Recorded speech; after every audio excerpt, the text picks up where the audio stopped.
Hola jóvenes, buen día, cordial saludo.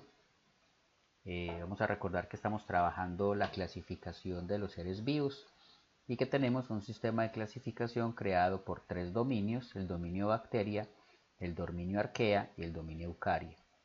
Y a su vez esos tres dominios contienen seis reinos. El dominio bacteria contiene el reino bacteria, aquí podemos ver los cocos, los bacilos y los espirilos. Las arqueas contiene el reino arquea y el dominio eucaria contiene entonces cuatro reinos: el reino protista, el reino planta, el reino hongo y el reino animal. Vamos a recordar que las bacterias se clasifican de acuerdo a su forma, en cocos, bacilos, espirilos, y es justamente el criterio de clasificación que se utiliza para organizar a este reino, la forma que tienen, si son esféricos, si son en forma de alargaditas o en forma de bastón, si son espirales. Las arqueas, recuerden que son organismos extremófilos, es decir, que su criterio para clasificar depende del ambiente en el que viven, si es muy caliente, si es muy frío, si es ácido, etcétera, etcétera. Y de este tipo de microorganismos, tanto las bacterias y las arqueas son procariotas, es decir, que no tienen núcleo. Ellos son el antiguo reino Monera, que fue dividido en reino bacteria y reino arquea. A partir de esta semana, entonces estaremos trabajando el dominio eucaria.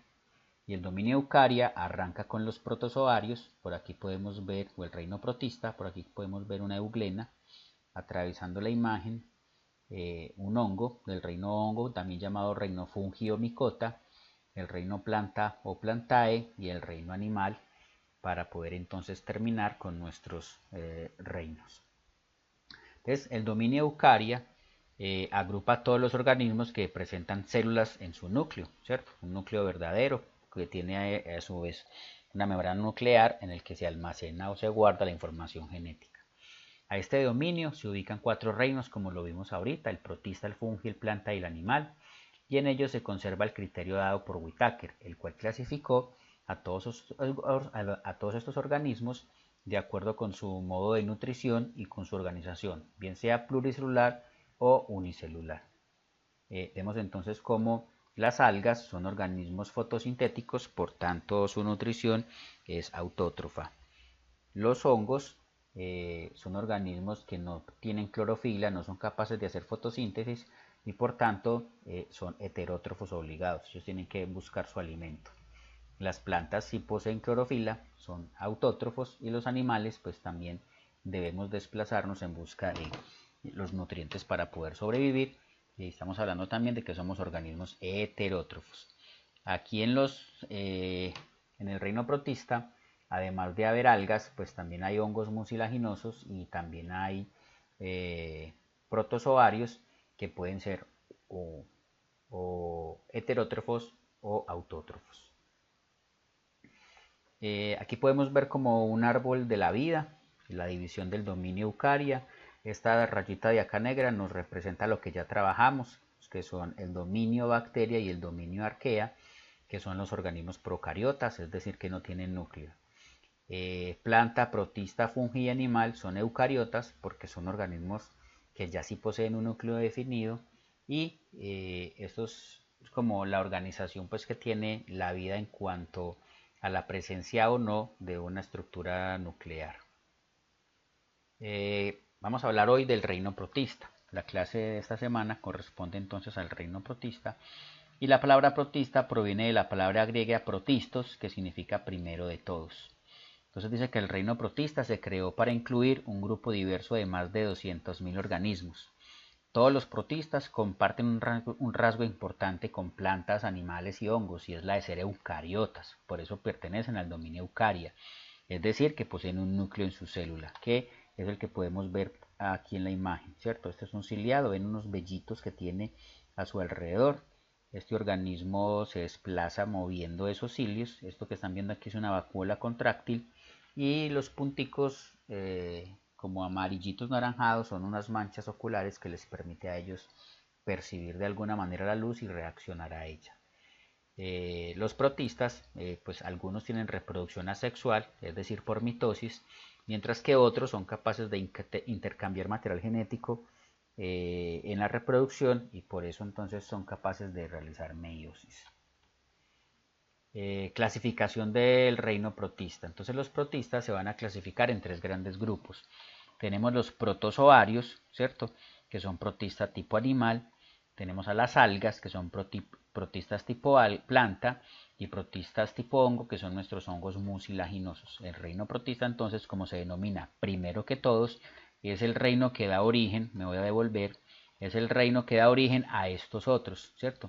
Entonces, primeros plantas, primeros animales y primeros hongos. Las primeras plantas fueron las algas, los primeros animales fueron los protozoarios y los primeros hongos fueron los hongos mucilaginosos. De ahí su nombre de primero de todos. Y por eso estamos hablando entonces que el reino protista se divide en protozoarios, algas y hongos mucilaginosos. Protistas tipo animal, protistas tipo planta y protistas tipo hongo. Vamos a hablar entonces de los protozoarios, que son los protistas tipo animal.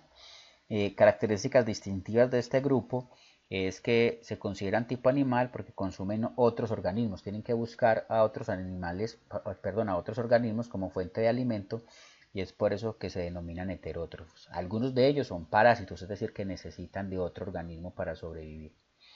¿Cómo se clasifican los protozoarios? Los protozoarios tienen un criterio de clasificación y la forma en la que se mueven, la forma en la que se desplazan, es decir, su locomoción. Por eso entonces tenemos el filum ciliado. Recuerde que el primer taxón o categoría es el dominio. Entonces este organismo pertenecería al dominio Eucaria, al reino protista del filum ciliado. ¿Por qué ciliado?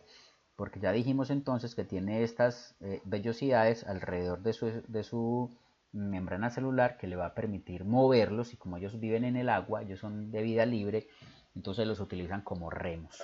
¿Listo? Y de esa manera pueden entonces desplazarlos. Los miembros del filo xilófora, también llamados ciliados, ya que tienen numerosas proyecciones cortas en forma de vellos llamados cilios, para impulsarse por el agua y para introducir partículas de alimento en la célula, es decir, para alimentarse. Este organismo en particular se denomina el Paramecium caudatum. Entonces podremos decir que el dominio de él es Eucaria, el reino es protozoario, el filum es ciliado, el género es Paramecium y la especie es Caudatum. Recuerden que el nombre científico nos da dos taxones, la primera palabra el género, la segunda palabra la especie. Un segundo filum del reino protista son los flagelados. Entonces aquí podemos ver este organismo que se denomina Euglena acus, también es de vida libre y él se desplaza por movimientos de esta colita o flagelo. Él mueve la colita y él se va a desplazar en el agua pues a su voluntad. Recuerden que tiene una mancha ocular que es esta que está acá. Y este organismo en particular también posee unos cloroplastos, que son estos verdes. Entonces, este Euglena, además de alimentarse de materia que encuentra en su ambiente, pues también es capaz de producir alimento. Entonces, es tanto heterótrofo como autótrofo. Los miembros del filo flagelados tienen una larga cola o flagelo, ¿cierto?, que usan para desplazarse en su ambiente. Entonces, ¿cómo podríamos clasificar este organismo? Entonces lo podríamos clasificar como dominio Eucaria, reino protista, filum flagelado, género Euglena y especie Acus. ¿Sí? Miren que ya podemos sacar mucha información desde el conocimiento de un organismo. El tercer filum del reino protista se llama el filum Sarcodina y a este pertenece la ameba o amiba. Entonces, este en particular se llama la ameba proteus y se van a mover o desplazar por medio de movimientos del citoplasma, ¿cierto? Que se denominan pseudópodos o falsos pies. Es decir, parece como si se estuvieran regando, ¿cierto? Como si fuera una manchita que se estuviera regando y el citoplasma realmente obedece a unos movimientos que parecieran aleatorios, pero no, el organismo sabe hacia dónde se desplaza, quizás buscando una temperatura más adecuada, condiciones de luz, concentración de salinidad, buscando alimento, él tiene la posibilidad entonces de desplazarse. Y aquí tenemos entonces el filo Sporozoa. Un ejemplo de ellos es el Plasmodium vivax, el organismo capaz de generar la malaria. No es el zancudo, sino que el zancudo en su saliva transporta el microorganismo Plasmodium vivax, que cuando llega al torrente sanguíneo destruye los glóbulos rojos y por tanto se conoce también esta enfermedad como fiebre amarilla, ¿sí? Los esporozoarios son parásitos obligados, es decir, viven a expensas de otro organismo que se llaman huéspedes o hospedadores y pueden llegar a ser patógenos, es decir, producir enfermedades. Vamos ahora entonces a las algas, que son los protistas tipo planta, características distintivas. Se consideran tipo planta porque elaboran su propio alimento a través de la fotosíntesis. Es decir, que ellas poseen pues unas estructuras capaces de almacenar sustancias fotosintéticas como la clorofila, que les va a permitir entonces sintetizar su propio alimento, no se desplazan o se desplazan con el valvey del agua, pero no tienen estructuras de locomoción. De las algas se van a clasificar según sus pigmentos fotosintéticos, es decir, según su coloración. Yo creo que para todos es muy común este río, es el río de los 7 colores, ya queda en el Meta, un lugar maravilloso, muy lindo para visitar.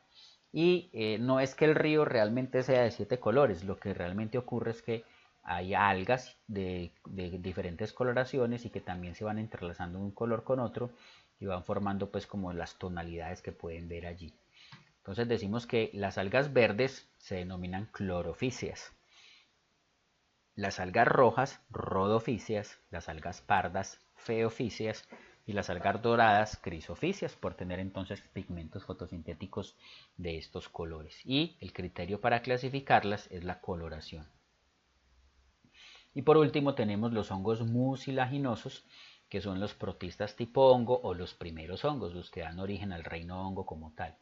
Características distintivas, pues se consideran tipo hongo porque se alimentan de materia orgánica en descomposición, como lo hacen los hongos verdaderos, y absorben nutrientes a través de sus paredes celulares. Estos hongos, pues realmente son muy bonitos, tienen unas características muy especiales, como pueden ver no se parecen al hongo normal que estamos acostumbrados a ver, un champiñón, una manita muscaria, etcétera, etcétera, pero fueron los primeros organismos de reino protista que a partir de procesos de evolución y de cambios en sus estructuras genéticas pues dieron origen a lo que hoy conocemos como el reino hongo. Bueno muchachos, no siendo más, esta clase tiene una actividad. Hay que mirarla siquiera una vez, 2 veces, porque nos interesa que comprendan los criterios de clasificación de esos organismos. Recuerden que para las algas el criterio de clasificación es la coloración o los pigmentos fotosintéticos. El criterio de clasificación para los protistas tipo animal o protozoarios son sus estructuras de locomoción.